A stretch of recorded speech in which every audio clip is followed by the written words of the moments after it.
Hello student, good morning. मैं गोकुल आज आपके लिए इस वीडियो में लेके आया हूँ क्लास 10th विज्ञान चैप्टर 11 चल रहा था कार्य ऊर्जा शक्ति। इसका आज हम पार्ट 7 पढ़ेंगे और पार्ट 6 में हमने जो प्रीवियस वीडियो था उसके अंदर हमने स्थितिज ऊर्जा के बारे में बेसिक जाना था। और ये जो हमारा वीडियो होगा इसमें हम पढ़ेंगे गुरुत्वीय क्षेत्र में स्थितिज ऊर्जा है वो किस प्रकार से हम इसको समझ सकते हैं। तो हमें पता है कि जब किसी वस्तु को पृथ्वी की सतह से किसी ऊंचाई तक उठाते हैं, जैसे मान लो ये डस्टर है, इस डस्टर को पृथ्वी की सतह से कुछ ऊंचाई तक उठाते हैं। जैसे ये सतह है, इस सतह से कुछ ऊंचाई तक उठाते हैं। इसका मतलब हम क्या करते हैं, कार्य करते हैं, उसके ऊपर बल लगाते हैं। तो ये जो बल है, बल से जो कार्य होता है वो किसके द्वारा होता है, गुरुत्वीय त्वरण जो होता है उसके विरुद्ध कार्य किया जाता है। तो गुरुत्वीय त्वरण है, गुरुत्वाकर्षण बल की दिशा में जो त्वरण होता है उसे गुरुत्वीय त्वरण कहते हैं। और जब किसी वस्तु को ऊपर उठाते हैं तो गुरुत्वीय बल की विपरीत दिशा में कार्य किया जाता है। इसका मतलब हम कह सकते हैं कि गुरुत्वीय त्वरण के विरुद्ध क्या किया जाता है, कार्य किया जाता है। ठीक है। और वस्तु पर ये किया गया कार्य जो है वस्तु की ऊर्जा में वृद्धि करता है। अब जैसे मान लो ये जो डस्टर है, ठीक है, अब इसको जितना ऊपर उठाते हैं, जितना अधिक ऊपर इसको लेके जाते हैं, इसका मतलब हम गुरुत्वीय त्वरण के विरुद्ध क्या करते हैं, कार्य करते हैं। और ये गुरुत्वीय त्वरण के विरुद्ध किया गया कार्य किस रूप में संचित होता है, उसे वस्तु की ऊर्जा के रूप में संचित होता है, या हम बोल सकते हैं वस्तु में ऊर्जा में वृद्धि करता है। और ये ऊर्जा वस्तु की ऊर्जा के रूप में क्या होती है, निहित होती है। अब जैसे जैसे कार्य होगा ऊर्जा बढ़ेगी, और जो बड़ी ऊर्जा है वो किस रूप में संचित होगी, स्थितिज ऊर्जा के रूप में संचित होती है। ठीक है। और इसी प्रकार किसी वस्तु को पृथ्वी की सतह से सीधा ऊपर उठाने के लिए न्यूनतम आवश्यक बल जो है वस्तु के भार के बराबर होना चाहिए। जैसे मान लो यहाँ पे कोई वस्तु है, इस वस्तु को एकदम सीधा ऊपर उठाते हैं तो जो आवश्यक बल है वो किसके बराबर होना चाहिए, वस्तु के भार के बराबर होना चाहिए। तो हमने देखो W बराबर mg देखा था। तो ये आवश्यक बल जो होता है F बराबर P क्या होता है, mg।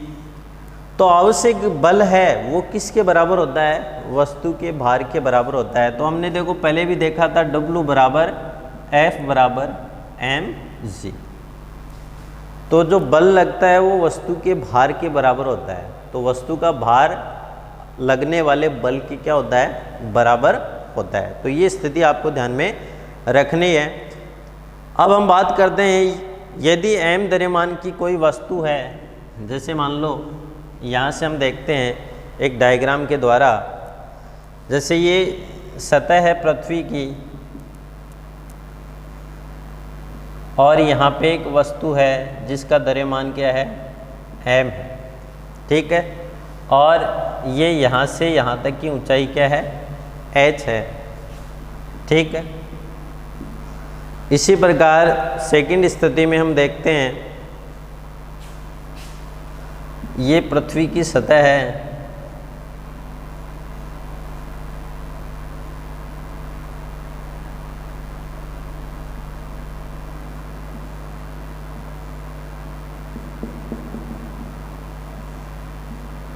ये H है। दो स्थिति है, ये स्थितिज ऊर्जा को डिनोट करने का हम डायग्राम के द्वारा इसको समझते हैं। ठीक, ये ऊंचाई h है और ये कोई वस्तु है जिसका द्रव्यमान m है। ठीक। अब हम देखते हैं कि यदि m द्रव्यमान किसी वस्तु को पृथ्वी की सतह से h ऊंचाई तक ऊपर उठाया जाए तो न्यूनतम जो बल होता है वस्तु के भार के बराबर होना चाहिए। तो m द्रव्यमान की कोई वस्तु है, उसको पृथ्वी की सतह से h ऊंचाई तक ऊपर उठाया जाए तो जो आवश्यक बल है वो किसके बराबर होता है, F का मान वस्तु के भार के बराबर होता है। तो भार F है वो किसके बराबर होगा, वस्तु के भार के बराबर होता है। ठीक है, तो ये स्थिति आपको ध्यान में रखनी है। अतः हम बोल सकते हैं h ऊंचाई पर वस्तु की स्थितिज ऊर्जा, अतः h ऊंचाई पर वस्तु की स्थितिज ऊर्जा, तो हम क्या लिख सकते हैं, ई पोटेंशियल EP, तो किसके बराबर होता है, गुरुत्वीय बल के विरुद्ध किया गया कार्य। किसके बराबर होगी, गुरुत्वीय बल के विरुद्ध किया गया कार्य। तो गुरुत्वीय बल के विरुद्ध देखो किसके बराबर होगी, गुरुत्वीय बल के विरुद्ध किए गए कार्य के बराबर। तो गुरुत्वीय बल के विरुद्ध जो कार्य किया जाता है वो किसके बराबर होता है, वस्तु के भार के बराबर होता है। तो हम लिख सकते हैं बल इंटू विस्थापन। क्या लिख सकते हैं, बल इंटू विस्थापन। तो बल लगने वाला जो बल है वो वस्तु के भार के बराबर होता है। तो बल का जो सूत्र क्या होता है, mg इंटू इस वस्तु को सतह से ऊपर की तरफ लेके जाते हैं तो उसमें विस्थापन उसकी ऊंचाई के बराबर होता है। तो विस्थापन क्या हो गया, h हो गया। तो क्या हो जाएगा, mgh। तो EP बराबर क्या हो जाएगी, mgh।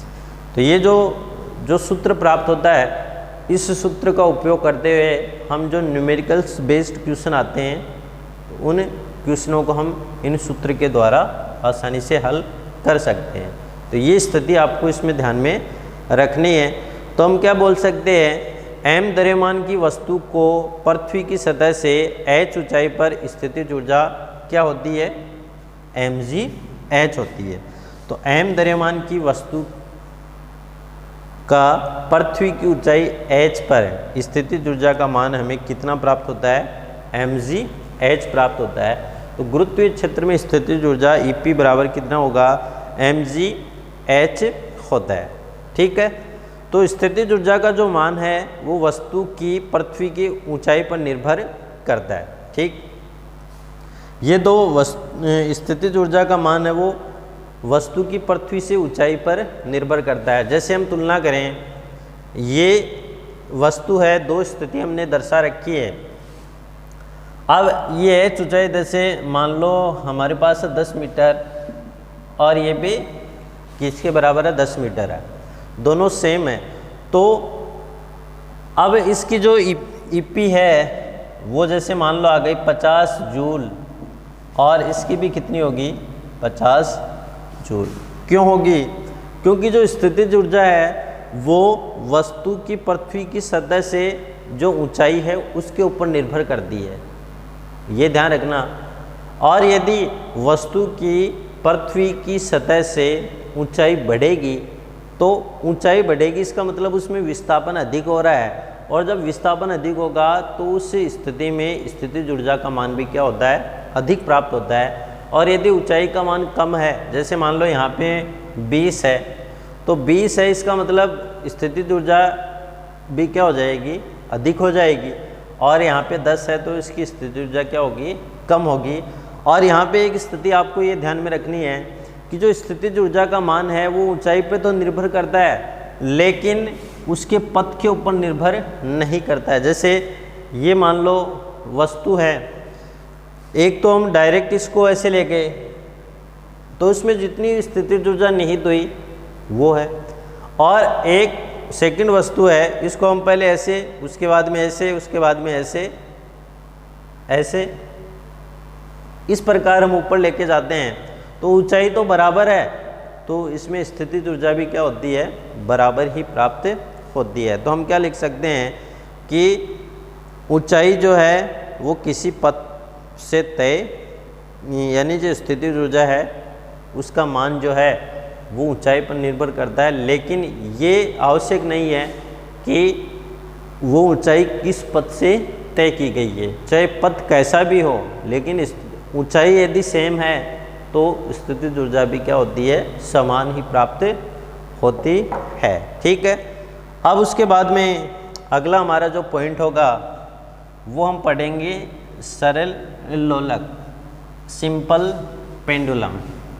अब सरल लोलक क्या होता है, उसको हम किस प्रकार से परिभाषित कर सकते हैं, तो ये सब जो है वो हम देखने वाले हैं। तो अगला हमारा पॉइंट होगा वो होगा सरल लोलक की स्थितिज ऊर्जा।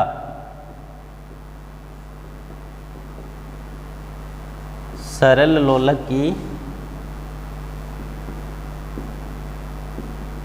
स्थितिज ऊर्जा, ठीक है। अब सरल लोलक की स्थितिज ऊर्जा किसे कहते हैं, इसको हम किस प्रकार से जो है वो परिभाषित कर सकते हैं, तो ये सब जो है वो हम देखने वाले हैं। तो अगला हमारा पॉइंट होगा सरल लोलक की स्थितिज ऊर्जा। अब सबसे पहले हमें ध्यान रखना है कि सरल लोलक होता क्या है। तो इसकी यदि हम परिभाषा देखें तो ध्यान रखना, सरल लोलक यदि हम कहें तो जब एक द्रव्यमान रहित और पूर्ण प्रत्यास्थ डोरी, जब एक द्रव्यमान रहित और पूर्ण प्रत्यास्थ डोरी हमारे पास है, जिसका द्रव्यमान 0 हो और पूर्ण वो प्रत्यास्थ हो, ठीक है, जिसका एक सिरा दृढ़ आधार से बंधा हो और दूसरे सिरे पर यदि एक बिंदु द्रव्यमान को लटका दिया जाए, जिसका एक सिरा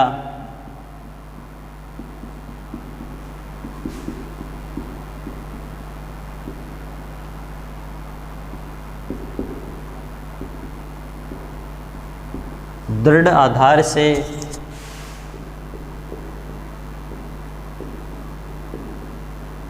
बंधा हो, जिसका एक सिरा कहाँ पे बंधा हो, दृढ़ आधार से बंधा हो, और दूसरे सिरे पर यदि एक बिंदु द्रव्यमान को लटका दिया जाए,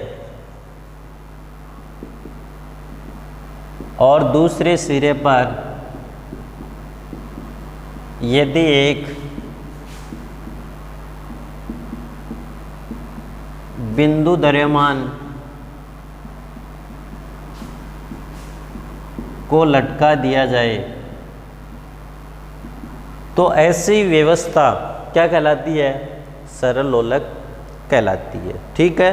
तो हम क्या लिख सकते हैं, तो इस प्रकार की व्यवस्था को सरल लोलक कहते हैं। तो ये आपको परिभाषा ध्यान में रखनी है। तो इस प्रकार की व्यवस्था को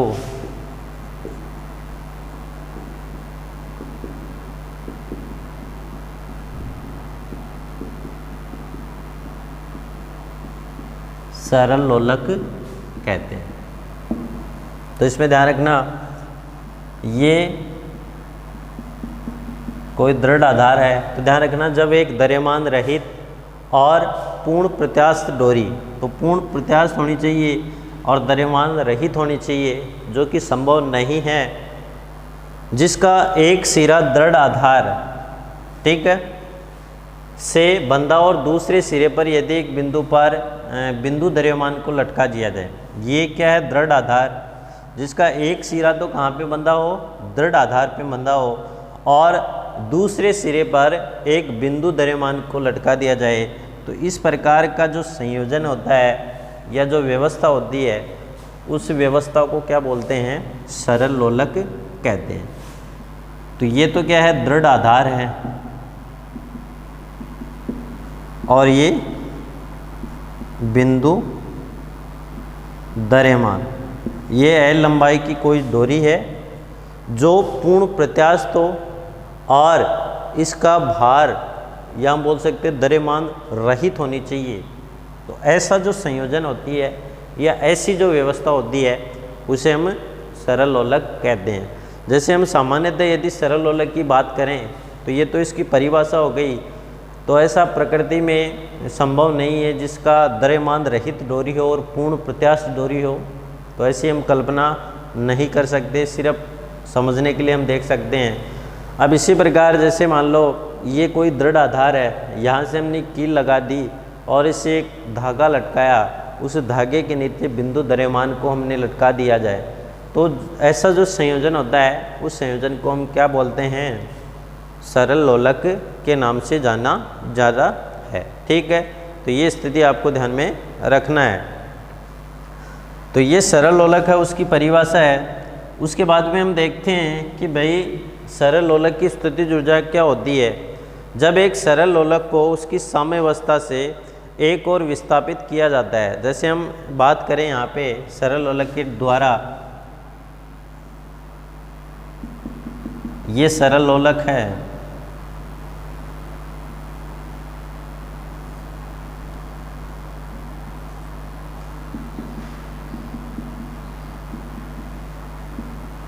ये L लंबाई है और ये इसमें विस्थापन होता है जिसका नाम है अक्ष, और ये सरल लोलक का गोलक है जिसका द्रव्यमान क्या है? m सरल लोलक का द्रव्यमान है। ठीक है, ये A स्थिति है, ये B स्थिति है, और ये कौन सी स्थिति प्राप्त होती है?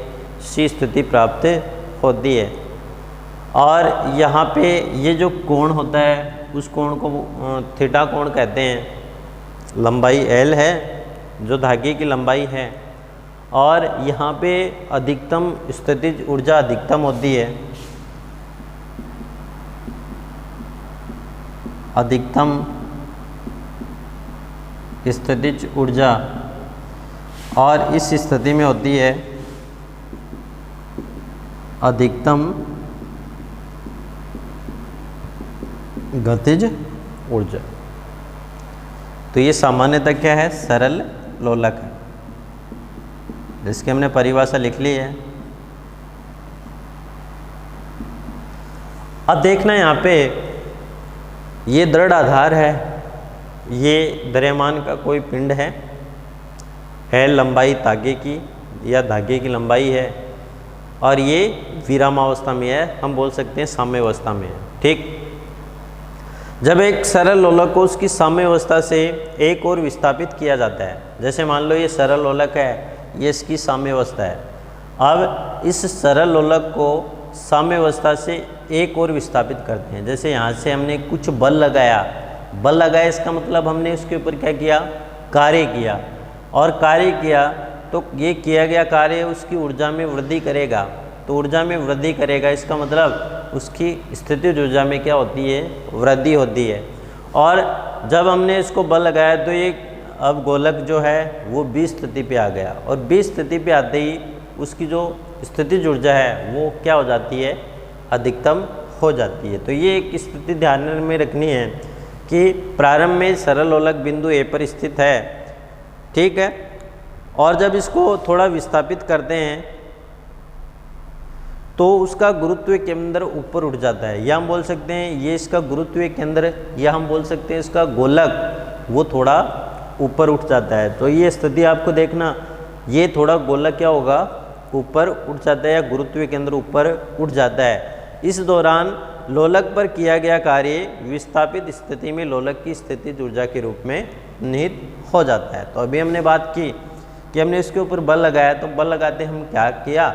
कार्य किया, और ये किया गया कार्य क्या होगा? उस वस्तु की स्थितिज ऊर्जा में निहित हो जाता है। तो किस में निहित होगा? वस्तु की स्थितिज ऊर्जा में निहित हो जाता है। लोलक को जब बिंदु B से छोड़ा जाता है, अब देखो हमारे पास जो लोलक का जो गोलक है वो कहाँ पे आ गया? बिंदु B तक। अब लोलक को जब ध्यान से देखना, बिंदु B से छोड़ा जाता है तो वह साम्यावस्था बिंदु A की तरफ लौटता है। अब यहाँ से इसको छोड़ेंगे, अब छोड़ेंगे तो यहाँ ये कहाँ पे आएगा? साम्यावस्था बिंदु A की तरफ लौटता है, और इस दौरान इसकी स्थितिज ऊर्जा क्या होती है? कम होती है। तो ध्यान रखना, इसके ऊपर बल लगाया, कार्य लगाया, तो ये कार्य क्या हुआ? स्थितिज ऊर्जा में संचित हो गया, और यहाँ पे रुक गया, इसका मतलब रुकी स्थिति में अधिकतम स्थितिज ऊर्जा होगी।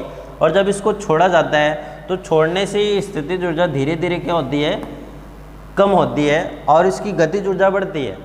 और जब ये साम्यावस्था पे आ जाएगा तो इसकी गतिज ऊर्जा क्या हो जाएगी, अधिकतम हो जाएगी। और जब इसकी गतिज ऊर्जा अधिकतम होती है तो अधिकतम गतिज ऊर्जा के कारण ये जो गोलक है वो अपनी दूसरी स्थिति में क्या करता है, बिंदु सी की तरफ जाता है। तो देखो यहाँ से ये जाएगा बिंदु सी की तरफ, तो यहाँ से जाएगा तो इसकी स्थितिज ऊर्जा धीरे धीरे बढ़ेगी और इसकी गतिज ऊर्जा क्या होगी, कम होगी। और बिंदु सी पर जैसे ही प्रवेश करता है तो इसकी स्थितिज ऊर्जा क्या हो जाती है, अधिकतम हो जाती है और गतिज ऊर्जा न्यूनतम हो जाती है। और फिर जब इस बिंदु सी से वापिस ये साम्यावस्था की ओर आता है तो इसकी स्थितिज ऊर्जा धीरे धीरे क्या होगी, कम होती है और गतिज ऊर्जा क्या होती है, बढ़ती है। तो ये ध्यान रखना, बिंदु ए पर इसकी अधिकतम गतिज ऊर्जा होगी और बिंदु बी पर या बिंदु सी पर उसकी अधिकतम स्थितिज ऊर्जा है वो प्राप्त होती है। ठीक है। और जब बी से इसको छोड़ते हैं तो वो साम्यावस्था पर ए की तरफ लौटता है, इस दौरान उसकी स्थितिज ऊर्जा कम होती है। तो ये स्थिति हमने यहाँ तक जानी। माध्य स्थिति में लोलक की स्थितिज ऊर्जा न्यूनतम होती है। तो माध्य स्थिति देखो ये रहा, माध्य स्थिति में लोलक की स्थितिज ऊर्जा न्यूनतम होगी और अधिकतम ऊर्जा कौन सी होगी, गतिज ऊर्जा क्या होगी, अधिकतम होती है। ठीक है। एवं गति के कारण उसकी गतिज ऊर्जा अधिकतम होती है और इस गतिज ऊर्जा के कारण लोलक माध्य स्थिति से आगे दूसरी तरफ जाने लगता है और इस दौरान उसकी गतिज ऊर्जा पुनः कम होने लगती है और स्थितिज ऊर्जा बढ़ने लगती है। तो ये तो हमने देखा कि जब बिंदु दूसरी तरफ जाएगा तो उसकी जो स्थितिज ऊर्जा है वो धीरे धीरे बढ़ने लगती है और गतिज ऊर्जा है वो क्या होती है, धीरे धीरे कम होने लगती है। ठीक है। और बिंदु सी पर जाते हुए लोलक की गति क्या हो जाती है, शून्य हो जाती है। अब जैसे ही बिंदु सी पे ये लोलक आएगा तो उसकी गति क्या होगी, शून्य होगी। और जब गति शून्य होगी तो उसकी गतिज ऊर्जा क्या हो जाएगी, शून्य हो जाएगी, जाहिर सी बात है। और स्थितिज ऊर्जा क्या हो जाती है, अधिकतम हो जाती है और इस अर्जित स्थितिज ऊर्जा के कारण लोलक पुनः साम्यावस्था की ओर लौटने लगता है। यदि लोलक के गोलक का द्रव्यमान, ध्यान रखना, यदि लोलक के गोलक का द्रव्यमान m है, ठीक है, और उसे कीलक से L लंबाई के धागे से लटकाया गया है, तो धागे की लंबाई क्या हो, धागे की लंबाई L हो, यानी उसे कीलक से धागे से लटकाया गया है L लंबाई के, तो अक्ष विस्थापन के लिए लोलक की स्थितिज ऊर्जा, तो विस्थापन क्या होगा, अक्ष। ध्यान रखना, यदि लोलक का जो गोलक है उसका द्रव्यमान m है और इस गोलक को L लंबाई के धागे से लटकाया गया है और जब इसके ऊपर बल लगाते हैं तो उसमें विस्थापन क्या होगा, अक्ष विस्थापन होता है। तो हम लिख सकते हैं, तो अक्ष विस्थापन के लिए लोलक की स्थितिज ऊर्जा, विस्थापन के लिए लोलक की स्थितिज ऊर्जा, तो स्थितिज ऊर्जा का सूत्र क्या होता है, EP बराबर, ठीक है, तो EP बराबर क्या होता है, 1/2 mg/L अक्ष स्क्वायर। और यदि K बराबर mg/L हो, यहाँ m, g व L नियत हो तो, ठीक है, तो EP बराबर क्या हो जाएगा, 1/2 kx स्क्वायर। EP का मान कितना हो जाएगा, 1/2 kx स्क्वायर। तो सरल लोलक के लिए स्थितिज ऊर्जा का मान कितना होता है, इम्पोर्टेंट है, ध्यान रखना, क्वेश्चन पूछा जाता है परीक्षा में इसी सूत्र के आधार पे कि सरल लोलक के लिए स्थितिज ऊर्जा का मान कितना होता है, तो क्या हो जाएगा EP बराबर 1/2 kx स्क्वायर। यहाँ पे k क्या है, लोलक का नियतांक है, k यहाँ पे क्या है, लोलक का नियतांक। उसके बाद में अक्ष यहाँ पे क्या है, विस्थापन। क्या है यहाँ पे, विस्थापन। तो EP बराबर 1/2 kx स्क्वायर। और यही जो सूत्र है वो स्प्रिंग के लिए लागू होता है, स्प्रिंग के संपीड़न। तो जब स्प्रिंग को संपीड़ित किया जाता है, यानी उसको दबाया जाता है या स्प्रिंग को बल लगा के थोड़ा फैलाया जाता है, ठीक है, तो उसके लिए जो स्थितिज ऊर्जा का मान है वो भी कितना प्राप्त होता है, EP बराबर 1/2 kx स्क्वायर। जैसे मान लो ये स्प्रिंग है हमारे पास, इसको हमने दबा के ये स्थिति ले आई, तो इसमें जो विस्थापन क्या हुआ, अक्ष है, और k यहाँ पे k क्या होगा, स्प्रिंग नियतांक होगा। क्या होगा, स्प्रिंग नियतांक है वो k होता है या k प्राप्त होता है। इसी प्रकार एक स्प्रिंग जिसका नियतांक k है उसको माध्य स्थिति से प्रत्यास्थ सीमा के अंदर अक्ष दूरी तक विस्थापित किया जाए तो उसमें जो स्थितिज ऊर्जा प्राप्त होगी उसका मान भी कितना प्राप्त होता है, 1/2 kx स्क्वायर। उसकी स्थितिज ऊर्जा का मान भी हमें प्राप्त होता है। ठीक है, तो इस प्रकार जो है वो आज की इस वीडियो में हमने सरल लोलक की स्थितिज ऊर्जा है उसके बारे में अच्छे से जाना। अगला वीडियो होगा तो उसमें हम कुछ न्यूमेरिकल के द्वारा इसको और अधिक समझने का प्रयास करेंगे।